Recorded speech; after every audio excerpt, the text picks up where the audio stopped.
From Billy Bauman, James Flames, David Defio, Sean Mort, Beth Manos, Sari the dog, JPEG the cat, and me, Mark Bricky, we wish you all a very happy Thanksgiving and a safe holiday weekend. And to our international listeners, happy Thursday, happy regular Friday. We're thankful for you all. Coming to you live from the Saul Rosenberg Studios, broadcasting worldwide into all ships at sea, here comes another action-packed episode of Adventures in Design.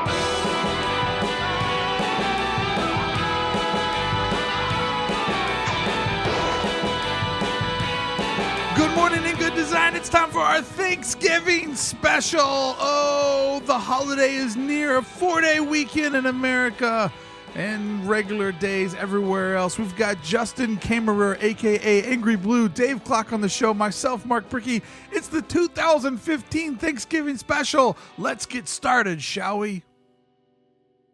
Today's free show is sponsored by the Circle of Trust. All of yous. Thank you so much for giving me the best year of my professional life. I cannot thank you enough for listening, tweeting, Instagramming, and subscribing. The little bit of money that you give me each month, piled together with all of you, it's enough for me to have self-preservation to make this my full-time gig. Onward and upward, we're going to get there together. I cannot thank you enough for seeing the value and all the hard work, all the late nights, all of the weekends. I cannot thank you enough for valuing this service, the hard work that goes into doing this show. For those of you that have subscribed and have jumped over and become supporters of the show, I take my pilgrim hat off to thee. Thank you so much for supporting today's free content. In the spirit of Thanksgiving, we got to thank our friends Jack Prince, jakprince.com/circle of trust. Damien from Jack Prince saw us live 2 years ago at Weapons of Mass Creation Festival. He saw what we were doing for the world of design, for the world of freelancers, for the world of entrepreneurs, and immediately saw how his brand worked with ours. Jumped on and just said, I want to be on all of the shows, every show. You have no idea how important that was to help get this thing off the ground. Just the vote of confidence alone. And I've seen many of you use them, use their services, making stickers, t-shirts, coasters, banners, you name it. Jack Prince becoming the flagship sponsor of the show means the world to me, and I've seen you guys use it. I've seen people before say, hey, I've saved so much money using Jack Prince that I'm up at the casino of life. That means that they have saved so much using the Circle of Trust coupon code that they've already saved more, put more in their pocket than they've spent subscribing to the show. That's what we're trying to do here, man. Nobody's getting rich. We're all doing this together. And I thank you and I thank Jack Prince for being our sponsor and for you supporting them. jakprince.com/circle of trust. Go over there, save, support the show. That's as easy as it gets. All right, y'all, we've got a very special Thanksgiving special. Guess I shouldn't use special already because it kind of wasn't that special the second time around. But, you know, doing the show daily, we're co-workers. Today's that Wednesday where you're not getting a lot of work done. You're kind of eyeing up the weekend, you know, going to go do the family thing. And just to give you a heads up, for our international listeners or for people that are commuting, we've got two little small shows. Tomorrow on Thanksgiving Day, there's a show going up with Sean Mort and I doing 30 minutes of new content. After that, we play some clips from the last couple of years of me, Billy, and James on Shop Talk talking about Thanksgiving. And then on Friday, Sean and I pop up again and do a little 30 minutes of original programming there. Following that up with some clips of Billy and James and I in Shop Talk talking about Black Friday. So we've got content all week long for our international listeners, or for those of you Americans who've got commuting or traveling to do. Your buddies at AID are there. I'm also happy to announce that at 12:01 a.m. on Black Friday, the Circle of Trust, the AIDpodcast.com sale will go up live. And we've got our second product drop that we did with tattoo artist Luke Westman. Luke and I collaborated on a really fun couple of products that I think really kind of embody that classic American tattoo art as well as the fuck you, pay me. That's kind of where we're at. It's not a fuck you, pay me to design. It's kind of the AID take on the fuck you, pay me to design. And on top of that, for Circle of Trust members only, I've been collecting some odds and ends over the last year, and I've got those up there. So if you missed out on some of the other specialty items, this is it. These are the last pieces in the Disney vault. So head over to aidpodcast.com at 12:01 a.m. on the East Coast for Black Friday. We'll have all of this up there, all limited goods, either by supply or a limited run, the stuff that we're doing for our second product with Luke Westman. That will run till the end of the weekend. So head over there, support the show, get something fun. We'll have Luke on in a future episode when we break down our numbers. All right. Do not feel sorry for me about what I'm getting ready to talk about. This is not intended to pull your heartstrings and to make you feel sad. I know that I do that sometimes, but this really is something that I'm thankful for. And I know that it sounds kind of fucked up and you think, why bring this up? Why talk about this? Well, this Thursday in America, many of us are going to have to be around our family. And sometimes that's incredibly difficult because you can pick your friends, but you can't pick your family. And some of us, like Beth and I, that live far from anyone we're related to, family does become about friends. It's the family that you make, not the one that you were given. But something I'm really thankful for, and hear me out on this, is I'm really thankful that this Thanksgiving marks let me do the math in my head. This is the 12-year anniversary of me not talking to my mom. Now, hey, don't feel sorry for me. This isn't a guilt trip. But my mom and I have a very troubled relationship. This is the part you can't feel bad about. When my sister and I were little, we would say goodbye to our mom sometimes, and then we wouldn't see her for years. So every time I said goodbye to the woman, there was pain in those goodbyes because it was literally like, I'm saying goodbye to her, and I have no idea when I'll see her again. And sometimes we're talking about 6, 7, 8, 10-year gaps where we wouldn't see our mom. And that fucks with you. That part you can feel bad. Okay, I'll give you another pass. You can feel bad for me again. The woman that carries you doesn't have time for you, lies to you, isn't there for you. That's a hard thing to deal with. That fucks with your brain, but it can tear you apart or it can make you stronger. You can create a personality where people have to pay attention to you, where you can charm people, you can get their attention. It could make you a horrible person, or it can make you a better person. And the reason why I'm so thankful this year that it's now been 12 years since I've talked to my mom, and it was very easy. It's always easy to get rid of her. I simply talked to her on Thanksgiving in 2003 and said, hey, I can't really talk right now. I got stuff going on. And then I just decided to never call her back. And guess what? She decided to never call me back. And I'll tell you right now, keeping this kind of short, but the reason why I'm thankful for this and why you shouldn't feel sorry for me is that I finally realized that no one, absolutely nobody, should ever be allowed to be in control of my emotions. There should be nobody that can make me feel that bad. And I thought to myself, I'm older now. I'm really into this new girl, Beth, that I'm dating. She's got a great family. Maybe it's just time to cut some ties. Maybe it's just time to get rid of some people that I'm carrying around their dead weight, cut a little meat off the bone. I talked to my Momo, and she told me this sage advice from this hillbilly wizard. She said, you were a young kid when all of this stuff happened, with all of these adults made decision. You were an innocent kid. You don't owe anyone anything. Talk to who you want to talk to, and everybody else can just go away because you're innocent here.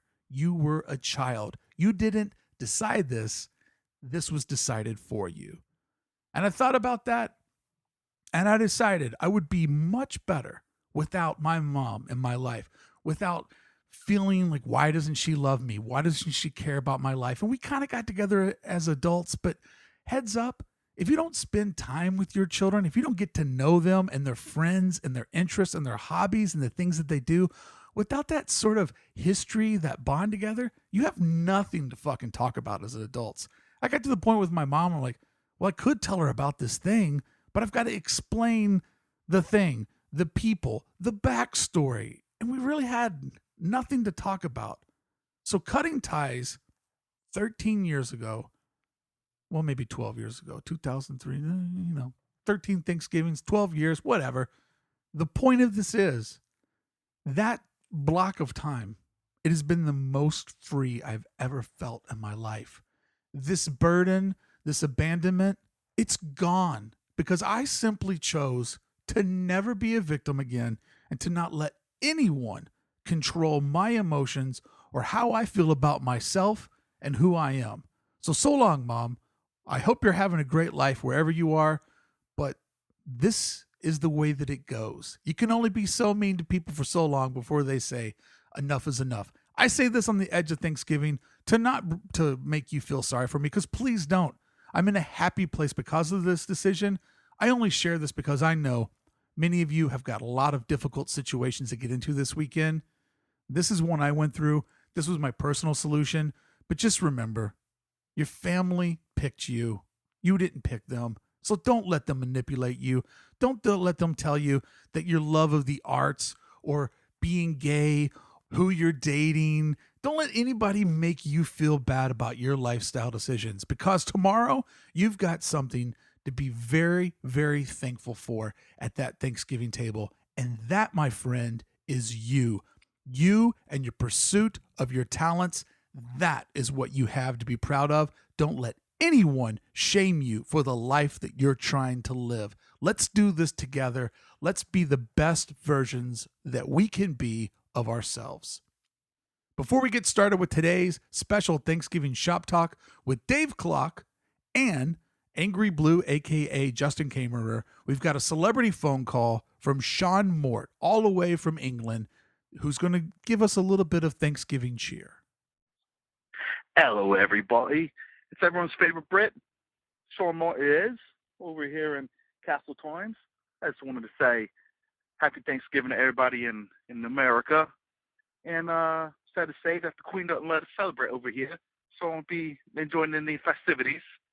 Hopefully she'll let us celebrate Christmas this year, but hey, never know. All right now. Good day, everyone. Tip top.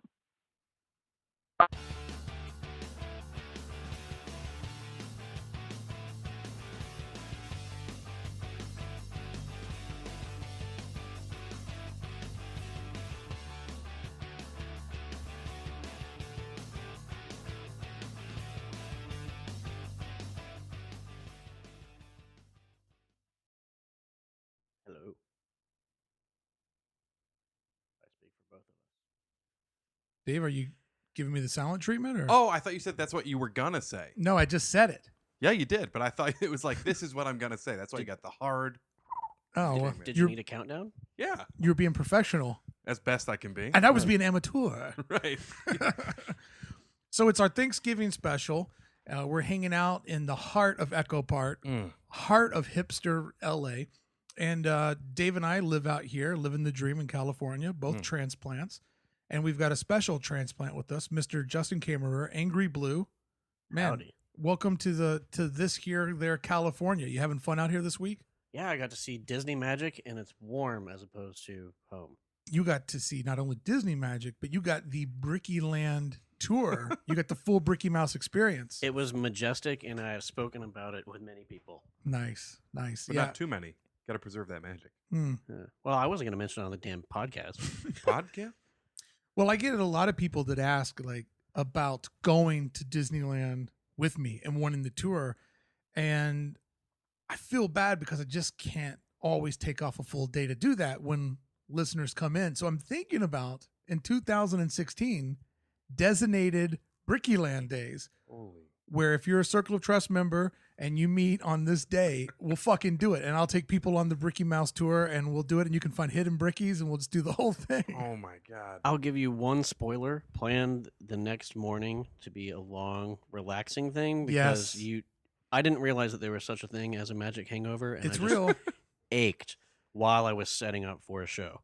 It's real. The magic hangover is real. In fact, Beth and I will be like, oh, we don't have anything going on. We could go to Disneyland and do like a date night, but then we look at our next day and be like, oh no, there's no way we could do this and then be at our top game to do whatever the next day calls for. In fact, an amateur Disney move that I made back when I was a wee lad and I'd only been twice. We did a full, like, from 9 a.m. till midnight park trip. And then at 7 a.m. the next morning, we were over in Chinatown setting up our booth for a weekend of Renegade. And my God, by noon, I hated people. I wanted to be out of that booth. I was like, the magic hangover was so real. And I was like, I'm losing money right now because I can't be good at my job. But literally right now, I can't be good at my job because I'm tired. My heart is full. Can you, this is kind of a tall order, and I should have prepped you for this Go weeks ahead. ago. Go ahead. You know how they say, like, if someone really knows something, they can explain it, like, in a paragraph or a sentence? Yeah. Can you tell a non-believer in a paragraph? Yeah. Why would I, as a grumpy adult, want to go to Disney versus the Getty or just to bed? I can tell you. Napping. This is 500 acres that's designed to be the ultimate experience in design. From the moment that you walk in, you're not going to an amusement park. Get that out of your head. Mhm. It's not about rides. Rides are for kids. These are attractions. Okay. The entire thing is designed to where you're on the set of a play that's existing right in front of you. The amount of design in the facades, landscaping, guest experience, the way that this thing is designed is an experience unlike any other. Now, if you're a lover of good design, of the arts, of business, of commerce, of a three-dimensional experience, then you will be like, wow, they have thought of everything. You won't see anybody ever painting anything there, but yet everything has a brand new coat of paint on it. You won't see trash on the ground. You won't see people picking up the trash. It's just gone. The most perfect city experience you will ever have is stepping into this fake play. I don't watch the movies. I don't buy the toys. I love the design of this place. Now, this is how I'll really sell it to you. This is what happens when creative people are given unlimited budget and unlimited time. Disney, my friend, they rush nothing. They're never in a hurry for anyone. They take their time. They do everything right. And it's one of those rare moments in life when you can walk into a landscape and go, this looks just like William Stout painted it. Like they built it just the way the artist envisioned this scene or this shot. That's my hard sell on the Disneyland and why I love it. I don't go there riding Pirates of the Caribbean thinking this time it's going to be different. Fuck that. You just get a different view of the painting. Right. I mean, like I'm a jaded, cynical jerk, and every element of this thing is thought out. Like okay, you think rides and you're like bucket seats and whatever. The sides of everything look like it's all hand carved. The back of it looks like it's hand carved with little subtle filigree that's a reference to different characters in the show or the movie or whatever the ride is focused on. It's really gorgeous as a creative just to see it. And if you think about it from a business perspective, Walt Disney, born a poor, lower class citizen, in America, his old man lost his job. I mean, this is a dude who literally came from nothing and built everything and had tons of vision. And it really goes to show what one really determined dude can pull off. And the guy probably didn't want to work for him, but the same would be said about Steve Jobs. Right. People that really get results, they're more worried about the results than your fucking feelings. And this goes to show what can be done when you really suck it up and demand the most of yourself and everyone around you. So, I mean, Dave, I'd have to say that if you went on Circle of Trust Day, I think that people that hate on it, I get it. It's fun to hate on something that everybody else loves. But I think if you go there as an artist, it'd be really hard not to appreciate the craftsmanship. So I don't hate on it, but just like Christmas and Star Wars didn't grow up with them. So to have the heightened enthusiasm as an adult it's just even less. Well, that's to me. I didn't grow up with it either. Going to Disney World was what rich, privileged fucks did. Right. You know, where I'm from in Kentucky, like that was a once in a lifetime vacation. The fact that I own this little thing in my wallet that means that that's mine every hour of the year. Yeah. Like going there on a random Wednesday and seeing people that have saved up forever to go there and just knowing that's my Wednesday, it just feels like I'm cheating fun from the universe. There's definitely like the times I've been since I've lived in LA I've been 100% me being dragged there. So knowing what you just said, going there, I could definitely have more fun.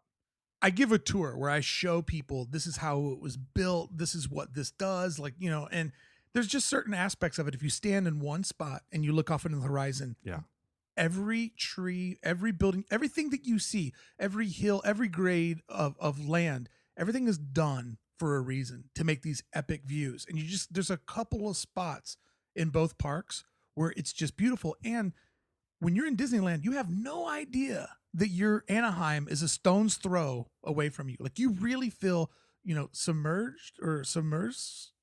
engulfed. You really feel like you're golfing inside of this environment and you have no idea what's happening around you. So I love it. I just want more of it. So it's awesome. And then when I take somebody new there, like Justin and Brittany, it's like, you know how the Native Americans believe that when you would kill someone in battle, that you would take on their soul. Mm-hmm. I feel like when I take new people there, I steal magic from them. I watched Justin experience everything for the first time. I steal his magic. It goes into my magic. My magic gets stronger. That's why Brittany has a cold. You That's monster. Right.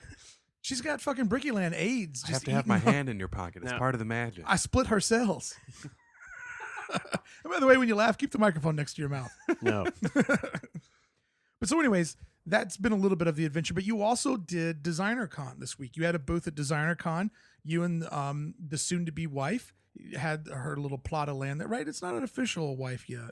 Not yet. Yeah, you guys are a little bit loose with that term, but I'm going to wait till I can see some court papers before I can acknowledge. I always think that when someone gets some serious court papers done, they should make a shirt. Just a one-off, like, front contract of the court signatures. papers. Yeah.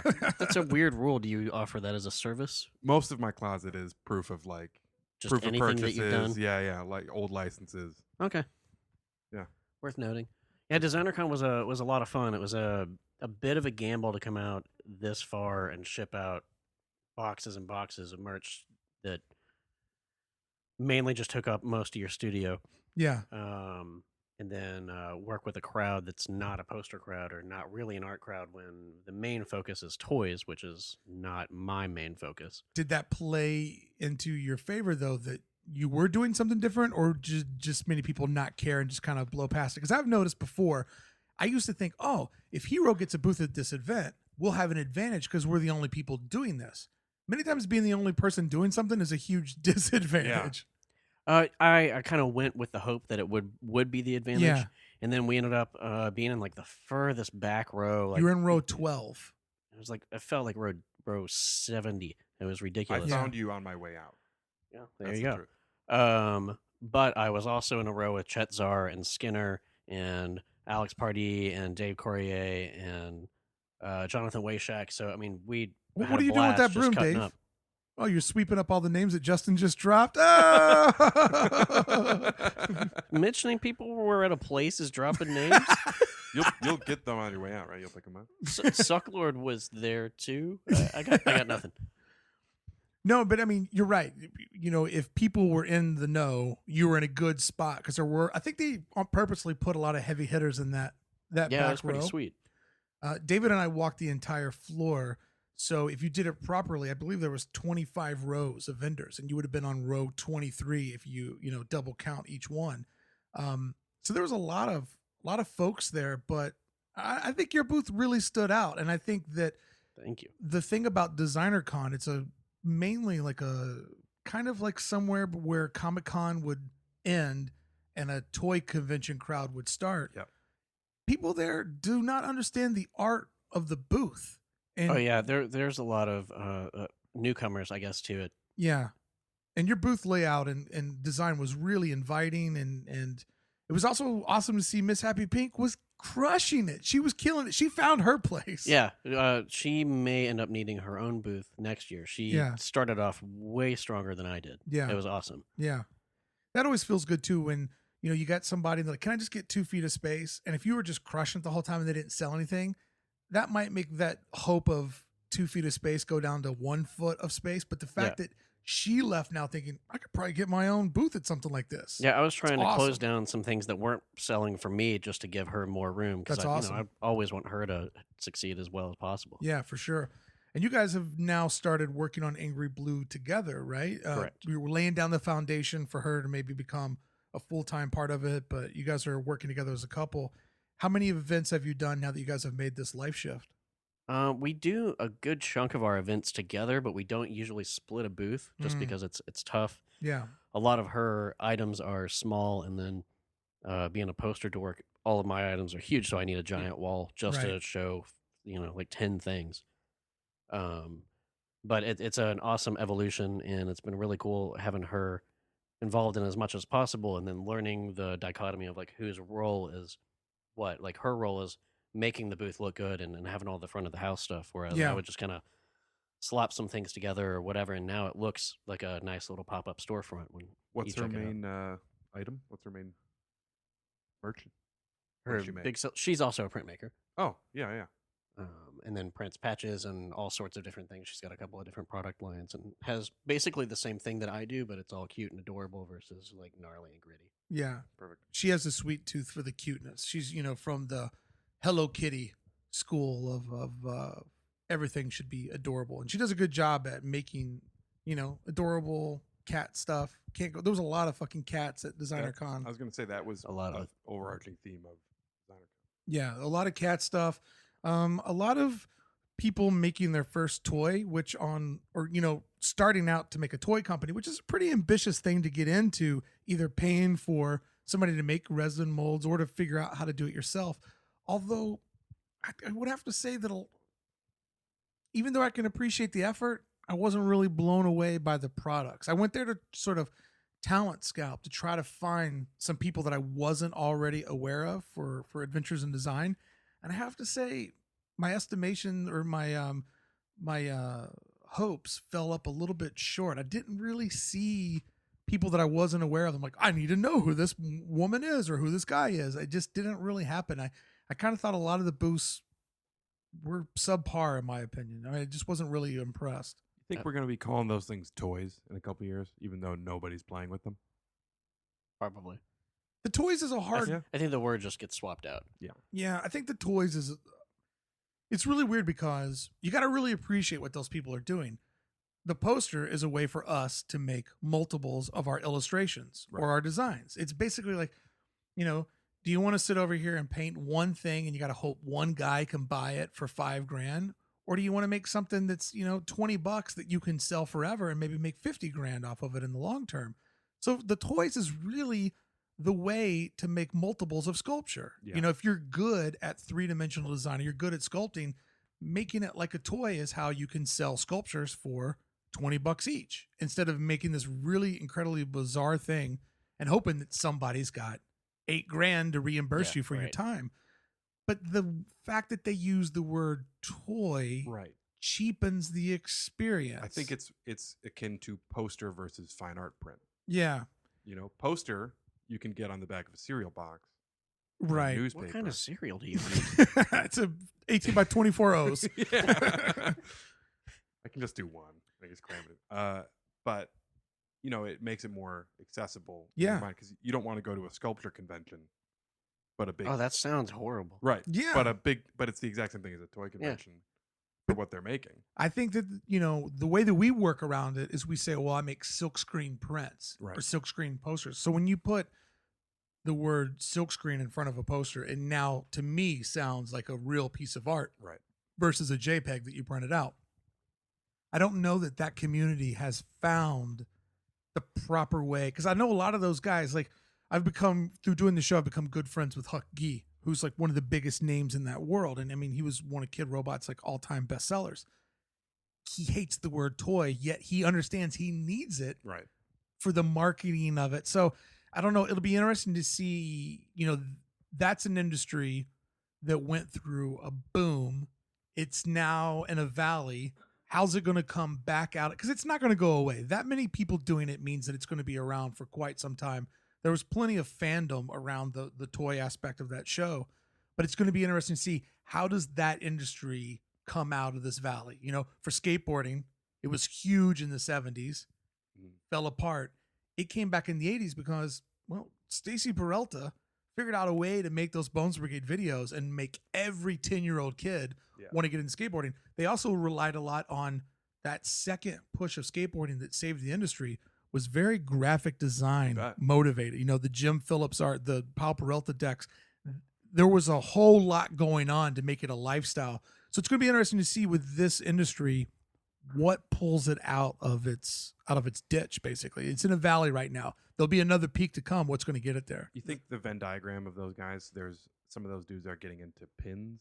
I see more pins. I think everybody's getting into it. It's just a trendy thing that's inexpensive, and it was. I mean, it's like any of this other stuff that we get excited about. It's stuff from our youth that we thought was super cool, and they're like, "Wait, nostalgia, I can make this now." Yeah. And it's not just the 1-inch buttons that. I mean, those are fun, but they're really inexpensive to make. Buttons but like and pins, night and day. The enamel pins just have like they feels like a thing. Yeah, absolutely. Instead of a JPEG that's got a dome on it.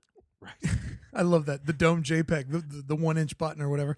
Yeah, I mean, the enamel pins are cool because they're die cut. You put colors in there.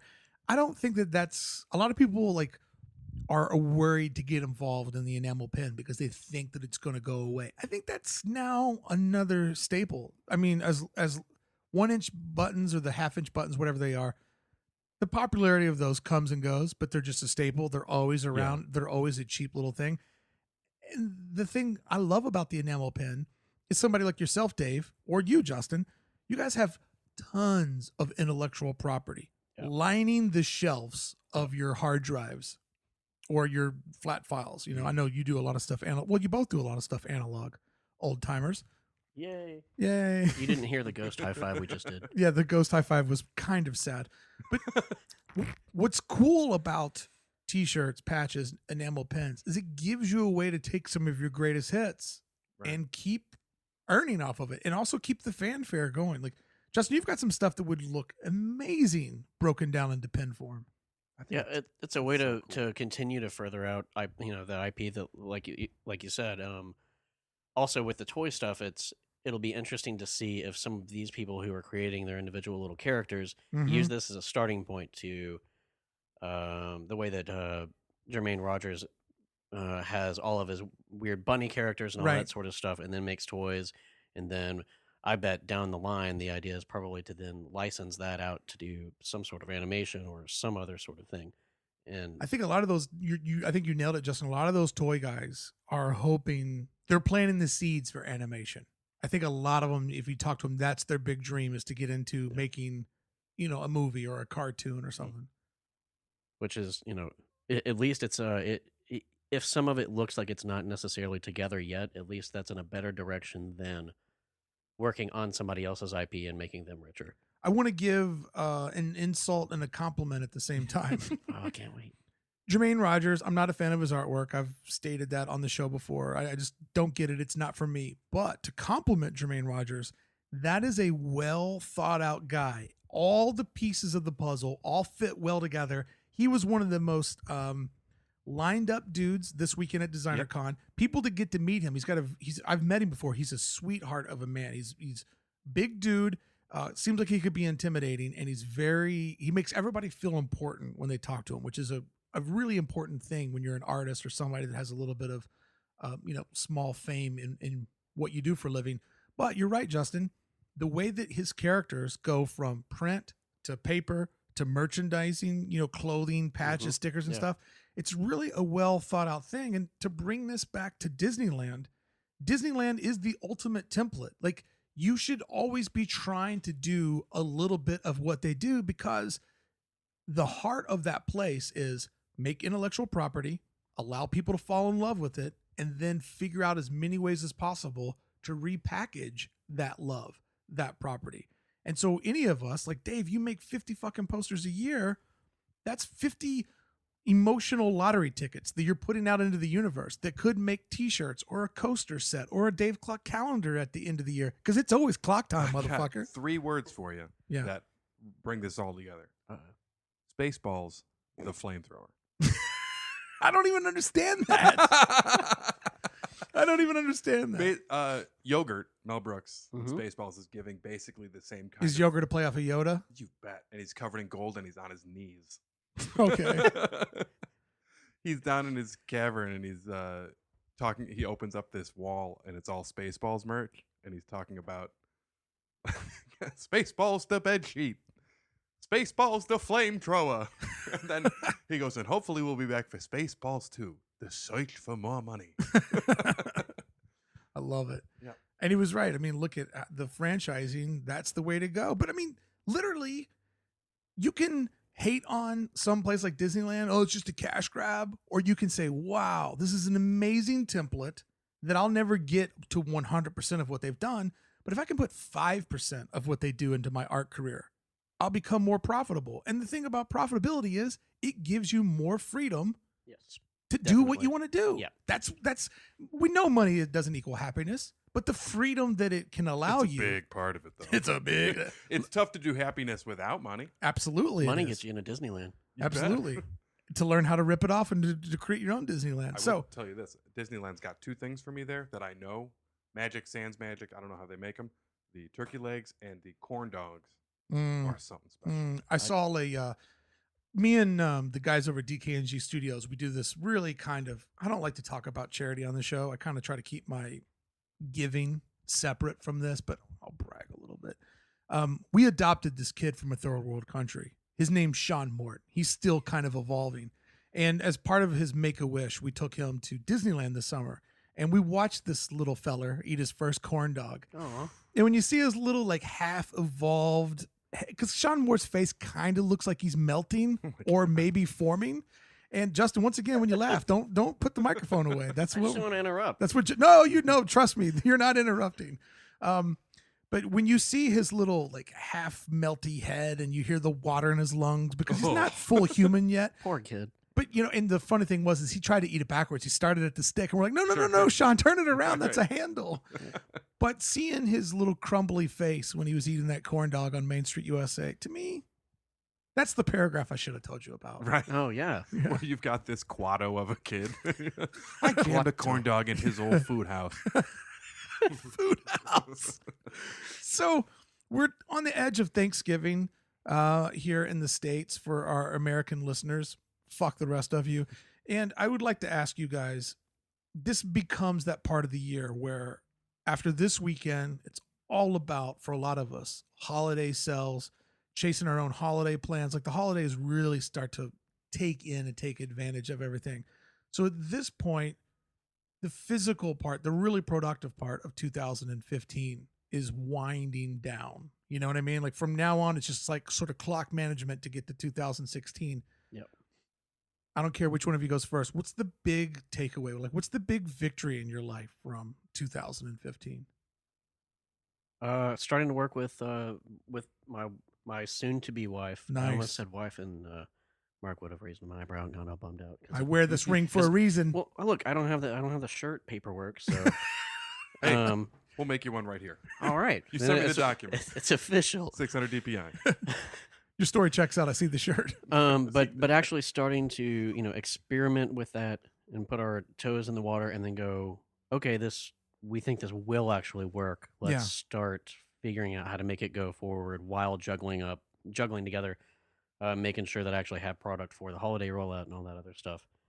But that's going to be the most exciting thing going forward, and hopefully watching her own empire grow as well. Yeah, because you're going into the holidays this time as a team. Yeah, So when it gets definitely. heavy, you can be relisting stuff. You can be, managing the front end. She could be packing up tubes or vice versa. I mean, I even heard you guys today at the house sort of making a game plan for orders when you get back home, because obviously you got customers coming in while you're out on the road. So Yeah. I'm telling you, Justin, I'm really big into couples working together. I know a lot of people are afraid that it will ruin the relationship, but I say if your relationship can't handle you guys spending more time together and making more of a commitment, what's that say about the relationship? For Beth and I, becoming a business team, it has only made us a better husband and wife. I mean, literally, we can handle anything that gets thrown at us because we've been there before with Hero, with moving our business. And now that we're kind of doing two different things, we still, like, she's still my number one person to bounce shit off of, except for last night with my Black Friday t-shirt design. Yeah, she shut that down. Fucking big time. Well, but you have to have that too. I mean, Yes. like, you know, I'll get amped up about any number of things and be like, this is the thing, but you have to have somebody that, and sometimes it's not necessarily what you want to hear, but sometimes it puts you in check the right way. Yeah. And then sometimes it's just an opinion, and you go like, no, I feel pretty confident in making this decision anyway. Well, that's the great thing. I'm sorry, Dave. That's the great thing about having people that will give it to you straight. Yeah. Sometimes they'll give it to you and you go, you know what? They're right. I didn't see it that way. I've got to make this change. But like last night, when I was pretty headstrong on something that I'm working on for a Black Friday sale, I was like, well, I appreciate your opinion, but I'm willing to fight you over this, which means that I now really believe I'm making the right decisions here. Right. And I've seen the results of those decisions, and now I'm very excited about my Black Friday sale and a collaboration that I got going up with the very talented Luke Westman. We have an exclusive shirt print combo thing that we'll be releasing at some time on Thanksgiving. It'll carry over through the weekend, and the only time that you can get this collaborative t-shirt that Luke and I made and print companion will be this weekend. And if you're a Circle of Trust member, you're going to get money off and discounts. It's going down to the wire, so I can't give you all the details, but it's coming. It's cool. Thank you. But yeah, no, the teamwork thing is awesome, and that would definitely have to be a victory for you. Hey, Lonely Dave. Well, I think on that, and I work very alone. Yeah. I think a big part of that is when you're working with someone like that, is to make decisions not based off of whether they're going to react poorly, but if they're opposed to it, you trust them enough to really value their opinion. Yeah. To not just say like, I'm going to go ahead and do it. I hope you're not mad, but I hope I'm not wrong, because you're usually right. Right. Yeah. You know. I just think that you get a good vibe with somebody and you can understand where they're coming from and why they're giving you the advice that they are, and you really take it to heart. But there are moments when you're like, if I'm willing to fight for this, then it's absolutely what I should do. Definitely. And sometimes being willing to fight for something is kind of how you prove yourself right. Yeah. You know, because you maybe were iffy until somebody's like, no, you're totally wrong. You're like, no, I don't feel it this way. But, you know, my wife has always been excellent at pointing out why. Yeah, that's huge. Why would you make this? Why would somebody want to buy it? And that is always really important to me because, you know, I get lost in the I want to make it. Oh, And everybody does. Yeah, yeah. Well, that's the thing. That's why we do this shit anyway. yeah, and the wanting, you wanting to have this experience, you wanting to spend, you know, thousands of hours making something complicated doesn't always translate into the why somebody would want to buy it. You know, sometimes there's something that gets lost in translation. Dave, for you, what's the big victory for 2015? One might say just keeping up with your fucking insane pace is the victory. You bet. Losing hair at a less frequent pace, huge. You are a different guy without the hat on. Right? Where's that hat? Floating above my head. I also thought of what's going to be 2016's biggest victory, and it's these marriage certificate shirts. Listen to heard this. about these. Listen to this. Marriage certificate shirts. They come in. You get 2 of them. That's it. You can't reprint them. Ooh, that's pretty limited edition. Check it out. Yeah. You get yours, Uh-huh. and then there's one for her Mhm. in a Oh, women's neat. cut. And then check this out. It says on the back, "Come for the shirt, stay for the love." Oh, I love it. So if you were to have adultery, Okay. What You do get you- a third shirt for this. what do you do with this shirt? You just like put it face down in your suitcase, or Yeah, it's like it's looking at you. It's on the back of a chair. Well, it's like I got to turn the shirt around, and then it says "Stay for the love," and you're like, "Fuck." okay, here's You the gotta guy. go. Here's the guy who's the biggest scumbag in 2016. Guy who gets married, earns the certificate shirt, admits adultery, Mm-hmm. admits or commits adultery, makes a Anyway. mess on a girl's stomach, uses his wedding shirt to clean up said mess. That's absolutely the worst, dude. What a monster. Who would think of such a thing And who's- so quickly? Yeah. And the lady's like, "Is that your marriage certificate shirt?" And he's like, "Yeah." She's like, "You got to go." And he's like, "This is my place." But it's printed really well. That's the Far Side. That detail in there. This is my place. This is my place. Oh, that is so fucking That's why good. the shirt's here. I wasn't just wearing it. I don't take it on my adultery runs. Right. Nothing says Thanksgiving like adultery humor. What was the actual question? What's your biggest victory in Oh. 2016 or Being- 15? I'm being sorry, in 15. this place. Did you acquire this space in the year? Yeah. It's a In great May. space. This is Yeah, the I best love artist it. space I've seen in downtown. Thank you. Yeah, Thank big you. time. Yeah, it's Yeah. perfect for what you're Like doing. having you guys here is a big part of it because it's like I would never have someone I wanted to actually level with Yeah, come to anywhere where I work. right. Yeah. They'd be like, "Oh, you're a monster. How do you make anything?" For this, they're just like, "Oh, you're a monster." You know, and the bragging about your workspace Yeah. is the room that we're in is just the like screen room. Yeah. And we're just hanging out around a prep table that has screens around it. There's shelves of ink and screens all around. It's like this should be the least glamorous part of the studio. And this room is fucking fantastic. Thank you. And we've got plenty of room to hang out in here. I like this room because we can all just kind of sit around, you know, like we're just sitting around a dinner table, just fucking hanging out as Yeah. dudes at work on our lunch break. Yeah. It's beyond my wildest dreams. I have very tame dreams. This is beyond them. But I think there's two tiers of dreams you should have. God, I hate when people talk about their dreams. By the way, I had an amazing dream. I hate when people talk about their dreams too, but I know how to keep it concise. I had a dream that Justin and I went into the when we were at Disneyland. I had a dream that we went and saw the new Star Wars stuff there in Launch Bay. And when we went in there, we accidentally saw the new movie, and all of the stormtroopers were like buffoons. They had basically turned them into minions. Oh, like assholes from Spaceballs. Yeah, well, I Yeah, yeah, guess. yeah. And Darth Vader was just like, "Oh, I can't take you guys anywhere." And like literally stormtroopers were acting like minions, and I was like completely fucking heartbroken. But no, Dreams edit being that out. tame. a good space is amazing. And getting back to the dreams thing, I think that there's like tiers of dreams. There's like, if the universe gave me everything I wanted, I would want to have this amazing thing. But then there's the other dream of like, I just want to get 100 more subscribers of where I'm at from now, or I just want to turn AID on and have it bring some money in, and now I just want to be able to get a web store. I mean, I think that there's tiered dreams, and I think as long as they all seem kind of like a straight line, you'll be okay. It's weird to be like, if I told you right now, and my other dream is I want to be the head coach for the Buffalo Bills, you're like, I don't know that one's going to happen, you know? Right.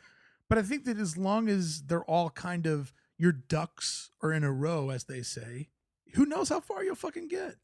Having a place where it will provide no static to anything you can imagine Yeah. is huge. And I think too, a big part of, you know, we're talking about celebrating victories in 2015. For me, my biggest victory is well documented. It's making this into a job. Like, I've had the best job in the world this last year. And it's a job that's completely designed for me, designed for my personality. There were times when it got hectic, but overall, it's been a dream career year. 40 was probably the happiest professional year of my life, if not the happiest year of my life. Many people are starting to wind down their happiness when they hit 40. Yeah, So for me, definitely. it was huge. And Justin, I got to thank you a lot. On October 12th of 2014, you were it. It started with you. I I'm recorded. so sorry. I recorded with you back home in Louisville on the Failure Tour. I had that one in the can, and I said, okay, I'm going to go a month straight, Monday through Friday, make sure I like it, make sure the listeners like it, and then I'm flipping the switch and turning it into a business. And I set a date. You were on that Monday, which was 10/12.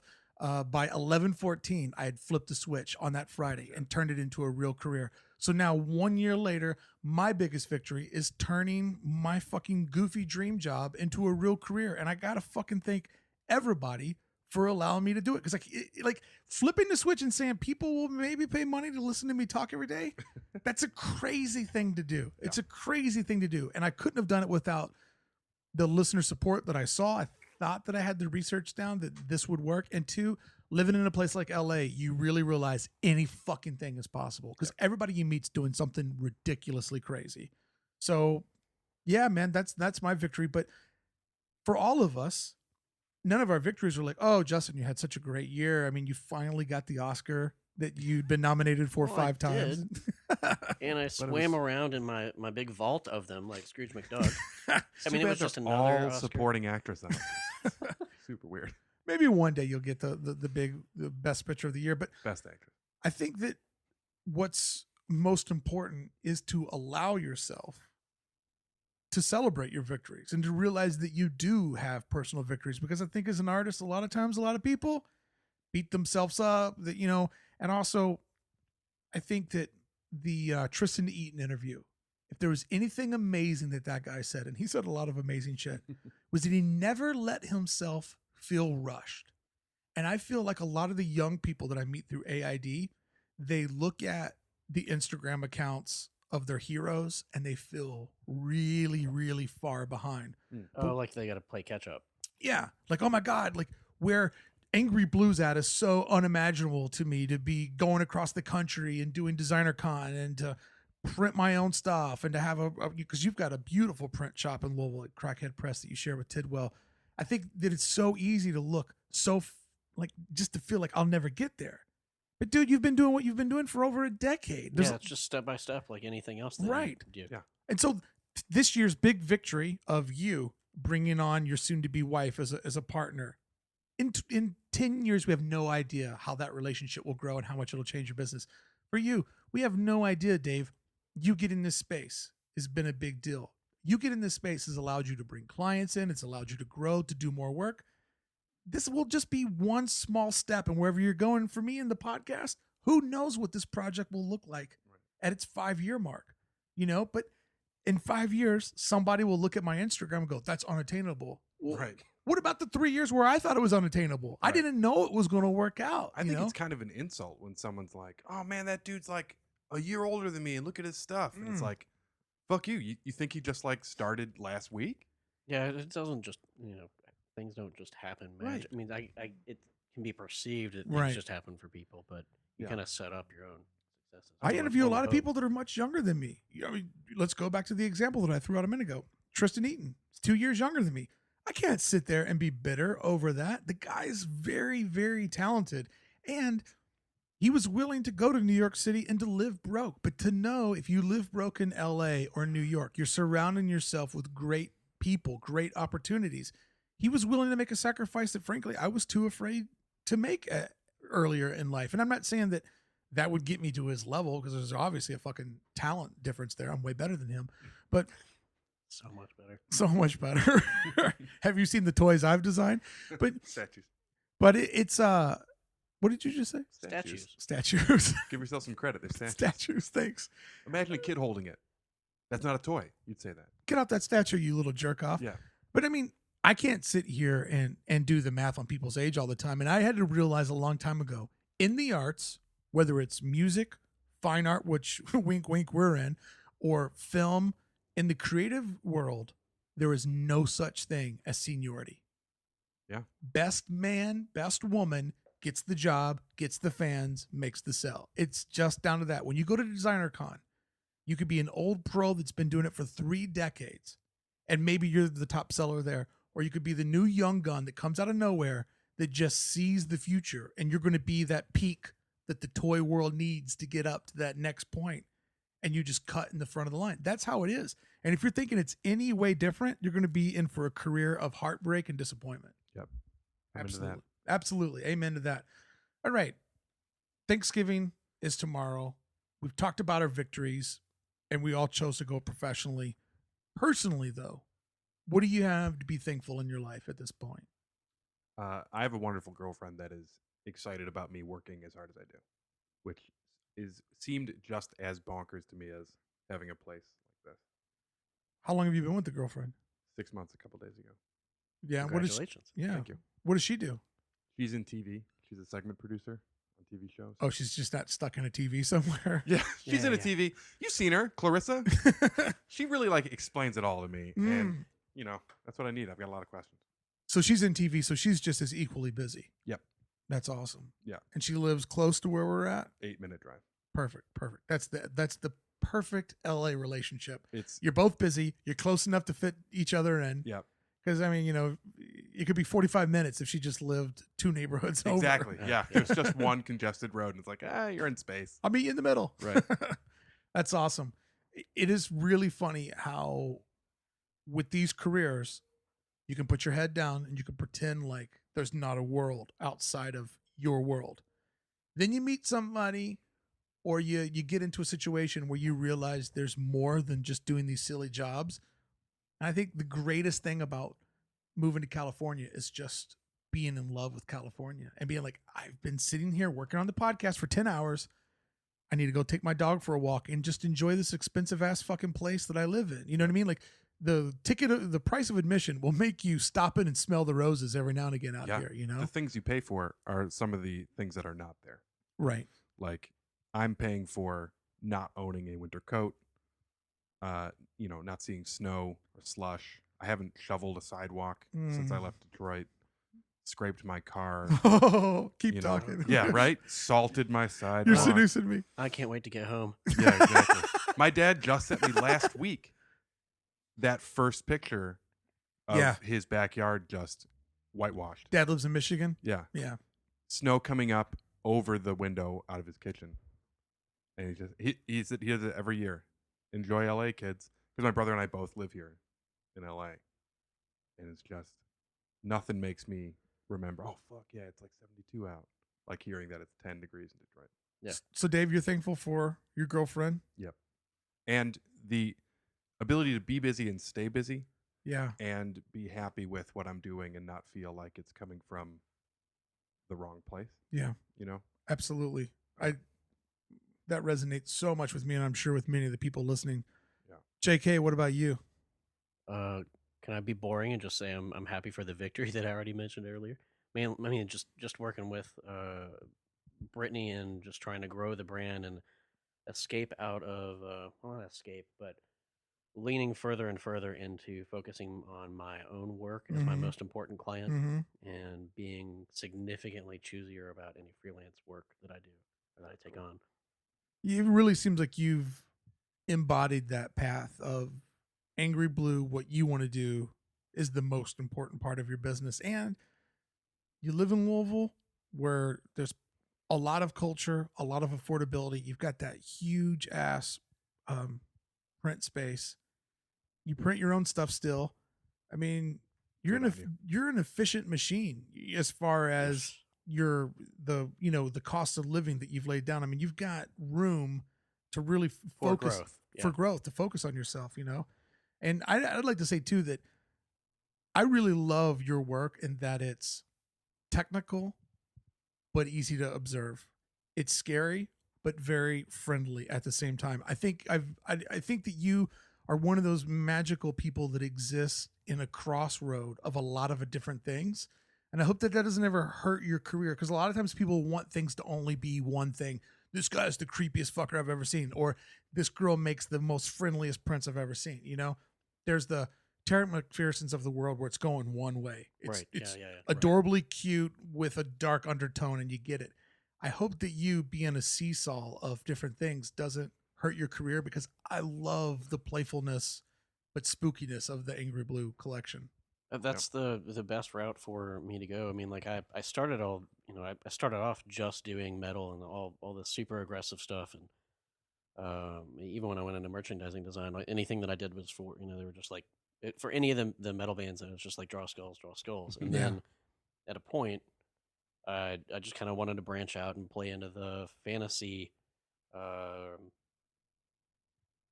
the more whimsical side of things, and then play with the snarky tone that I've got in my own nonsense sense of humor. And that's the thing, you're such a fun and funny guy to hang out with.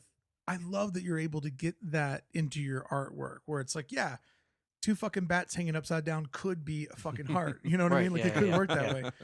I would also like to point out to the listeners at home that you and your soon-to-be wife have already designed your wedding rings. Mm-hmm.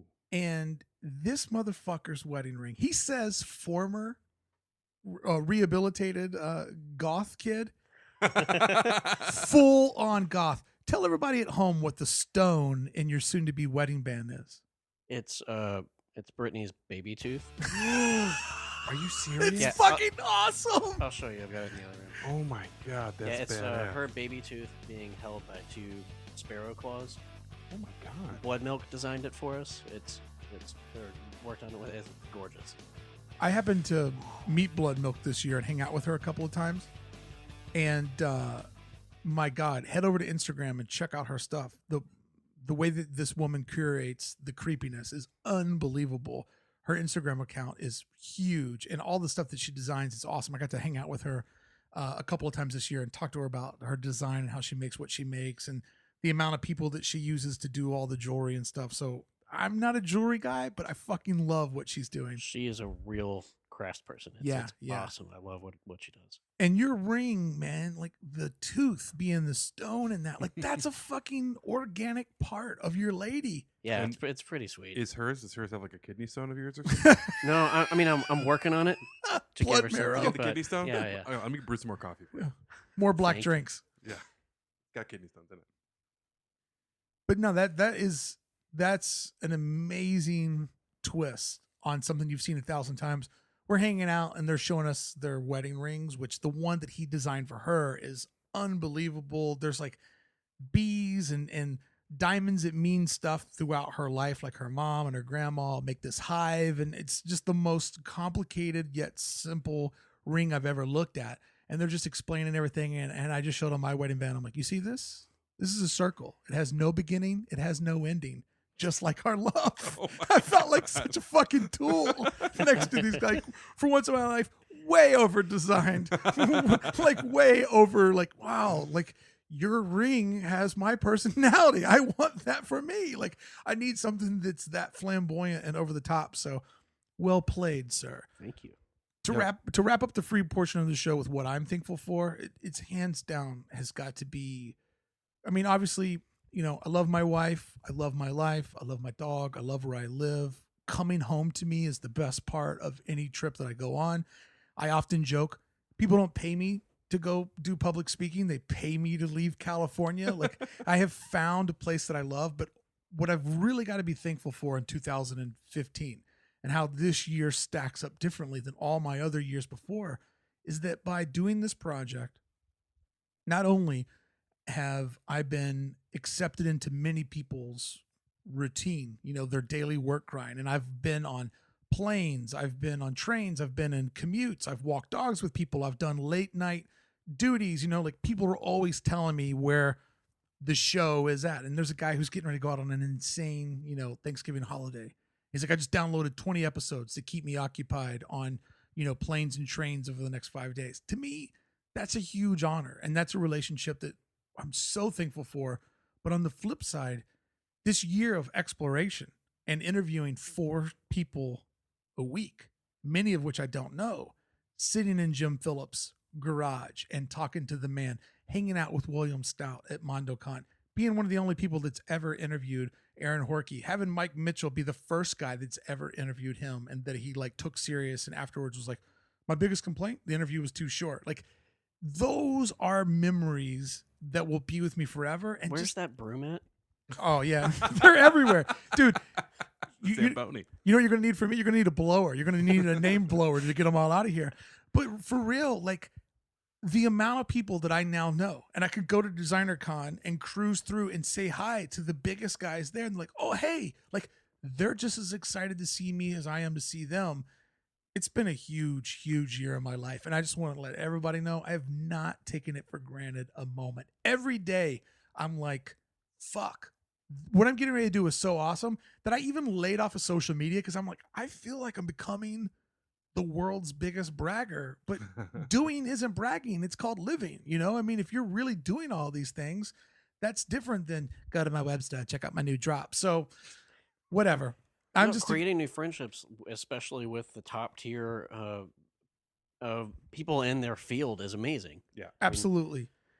And I don't take it for granted. Like, I've become the fucking, there's like, I'm the Jimmy Fallon of bullshit. You know what I mean? Like, I've been able to meet all these people that do amazing stuff, and just how nice everybody is and how inviting they are to share their stories and fit us into their schedule. So for me, I'm professionally, I couldn't ask for any more. Well, I will ask for more because I'm never happy.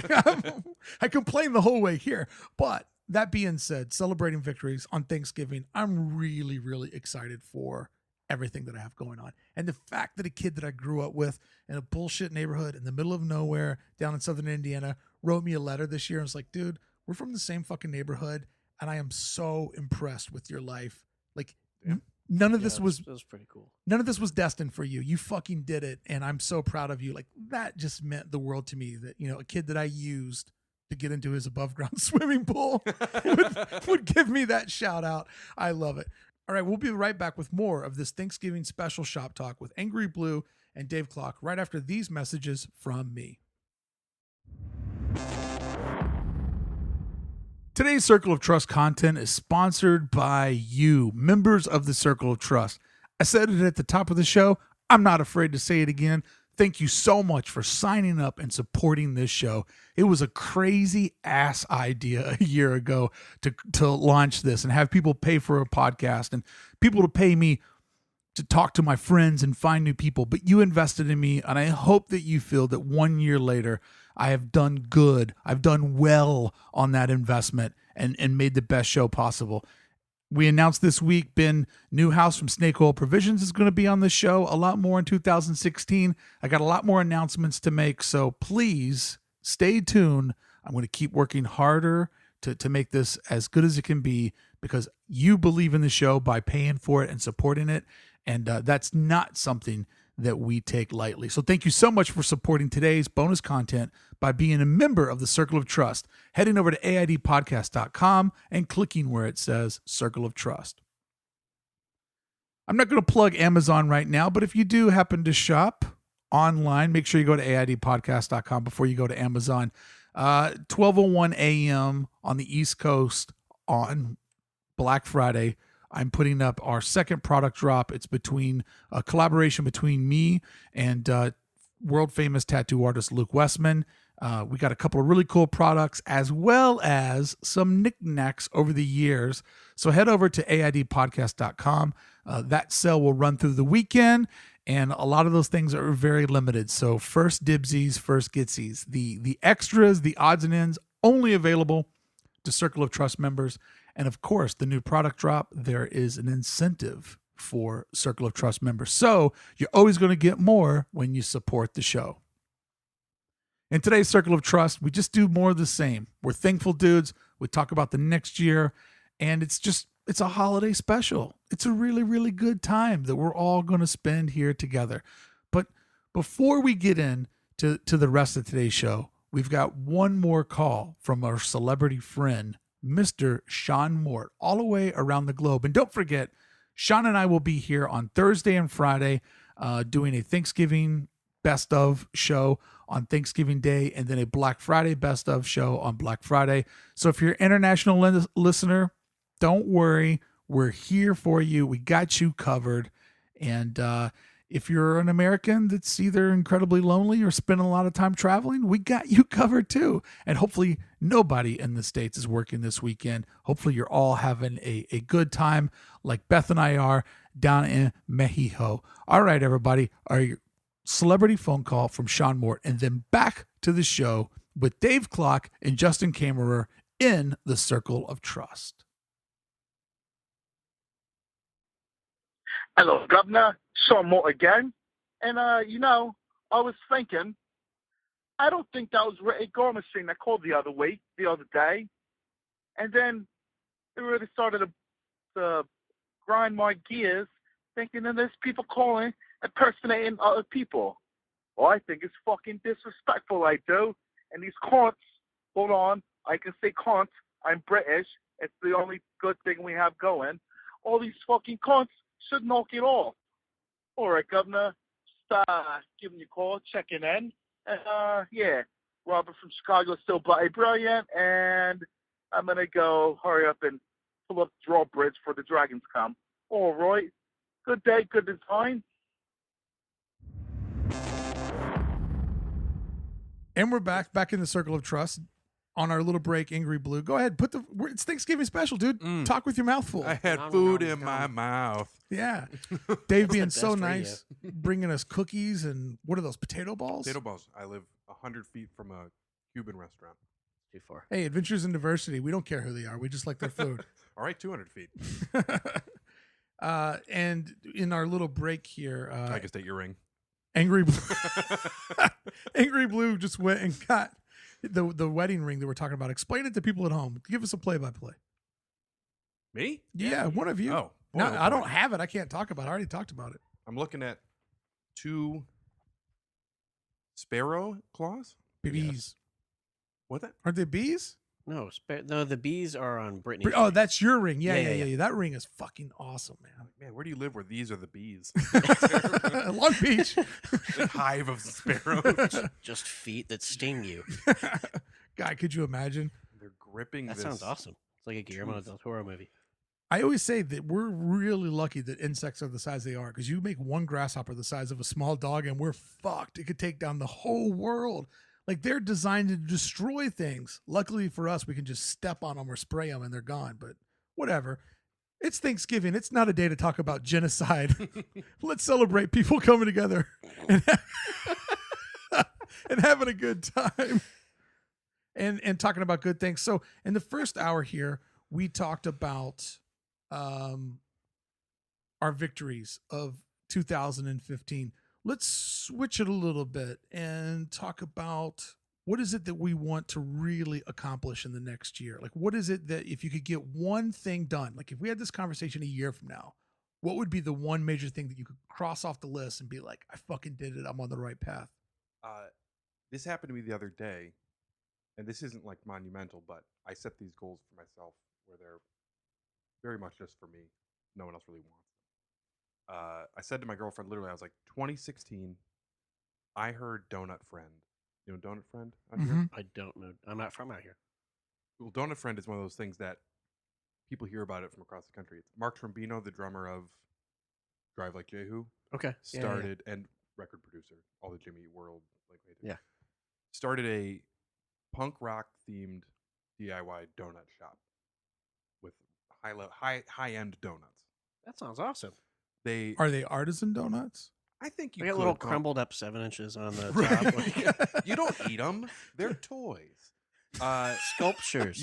So the donut itself is delicious, but it's cut in half sandwich style and then spread like a ricotta spread on it with then Fuck some you. glazes. That sounds awesome. But it'll be like bacon 182, drive like jelly. Okay. Wow. Rites of sprinkles. Puntastic. Exactly, it's Yeah, puntastic. Brittany would love that. So it kind of spearheaded an entire neighborhood flipping to its demographic up in Highland Park here, or Eagle Rock, and Urban Explorers. exactly. So I think that opened 3 years ago, and it's done so well. I've heard that 2016 they're going to open a new one. I said to my girlfriend, 2016, I want to do the mural on the inside of the new Donut Friend. Oh, cool. It's just something I thought should be a goal. And to rewind for people to listen, you've done murals around town. You've got stuff in the background of the TV show that you're a part of. Do not adjust your podcast listening device. Do not adjust your computer. Do not adjust your smartphone or tablet or fat phone tablet. Adjust your membership. Adjust your honor, your loyalty, your service to this circle of trust. Go to aidpodcast.com to hear the rest of this conversation. Sign up where it says Circle of Trust and know that you are bringing to yourself and everyone else 5 days of broadcasting on these here downloadable airwaves. You will also get bonus content. You will also get exclusive episodes. And soon you will have the keys to so much more. Join the Circle of Trust today. Be the few, the proud, support the loud. AIDpodcast.com.